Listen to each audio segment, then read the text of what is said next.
Apa nih? Astagfirullah. Astagfirullahaladzim. Dan gue tidak kejadian gedor. Astagfirullahaladzim. Kamu ini berdosa banget.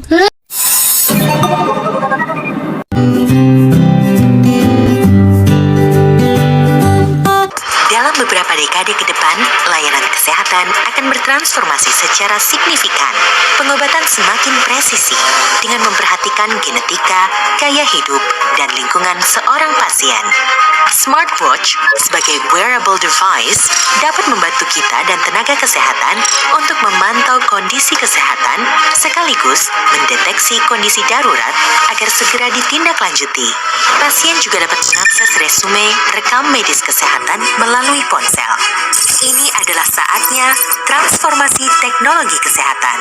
Transformasi teknologi kesehatan adalah pilar keenam bagian dari transformasi kesehatan Kementerian Kesehatan.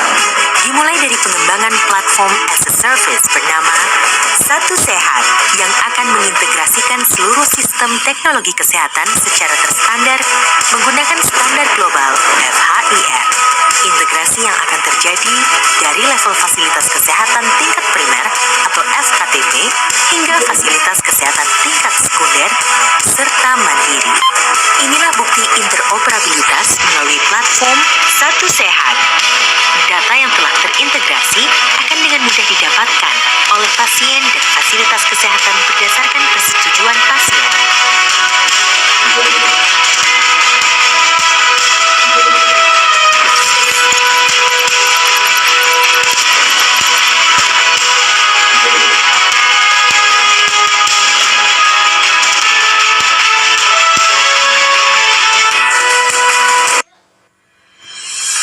Dalam kurun waktu yang dekat, penggunaan teknologi kecerdasan buatan (AI) akan semakin berperan vital dalam praktik kedokteran kardiovaskular presisi dalam berbagai macam seperti identifikasi faktor-faktor risiko yang sebelumnya tidak diketahui, analisis gambar, hasil pemeriksaan penunjang, baik yang sederhana dan sudah digunakan saat ini seperti EKG, hingga analisa pemeriksaan yang lebih kompleks seperti hasil ekokardiografi, CT scan, atau MRI mengubah kriteria diagnosis menentukan pilihan keputusan terapi yang disesuaikan, tailored untuk pasien. Perkembangan teknologi informasi dan komunikasi saat ini tengah melaju dengan pesat. Hal ini pun menimbulkan berbagai peluang maupun tantangan dengan keuntungan dan kerugian yang menyertai. Teknologi informasi sendiri menjadi pendukung globalisasi yang memungkinkan manusia untuk saling berhubungan tanpa terbatas pada jarak. Hal ini pun memberikan pengaruh yang besar pada berbagai sektor industri dan layanan, terutama yang paling penting di masa pandemi COVID-19 adalah sektor pelayanan kesehatan. Adopsi pun dilakukan untuk layanan kesehatan, seperti manajemen informasi kesehatan, rekam medis digital, hingga pemantauan kesehatan dan telemedicine. Beberapa aspek kecerdasan buatan yang sudah dikembangkan dalam bidang kesehatan adalah machine learning, deep learning, dan cognitive computing.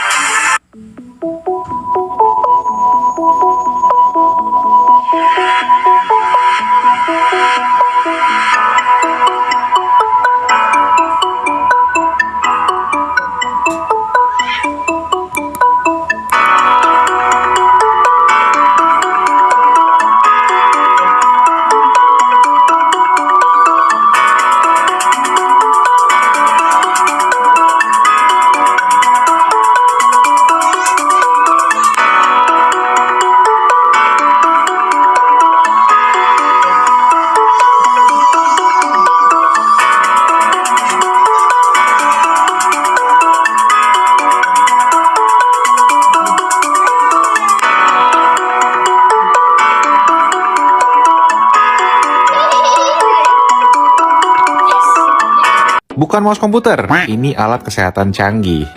Jadi ini adalah Oppo O-Health H1, sebuah gadget health monitoring yang bisa memantau 6 elemen kesehatan sekaligus dan bisa jadi penghubung dokter dan pasien lewat koneksi digital. Kita dikasih Oppo cobain alat ini di MWC Barcelona 2023 dan bisa dipakai buat mengukur kayak temperatur badan, kadar oksigen dalam darah, sampai ke detak jantung atau elektrokardiogram atau ECG. Nah, satu fungsi yang menarik adalah nanti dengan Oppo Health Cloud Platform, dokter itu bisa mendengar detak jantung pasien serta data-data lain dari alat ini yang nantinya tuh bisa menentukan tindakan kesehatan yang diperlukan tanpa harus bertemu atau tatap muka. Gimana menurut kalian soal Oppo O Health H1 ini? Komen di bawah karena menurut gue ini bisa jadi revolusioner sih buat dunia kesehatan. Ini namanya CT scan. Nah, CT scan ini merupakan pemeriksaan medis yang menggabungkan teknologi sinar X dengan sistem komputer untuk menghasilkan gambar berbagai jaringan dan struktur di dalam kepala seperti tengkorak, otak, sinus, paranasal, dan rongga mata. Nah, ini salah satu pemeriksaan pada pasien biasanya yang dicurigai terkena stroke.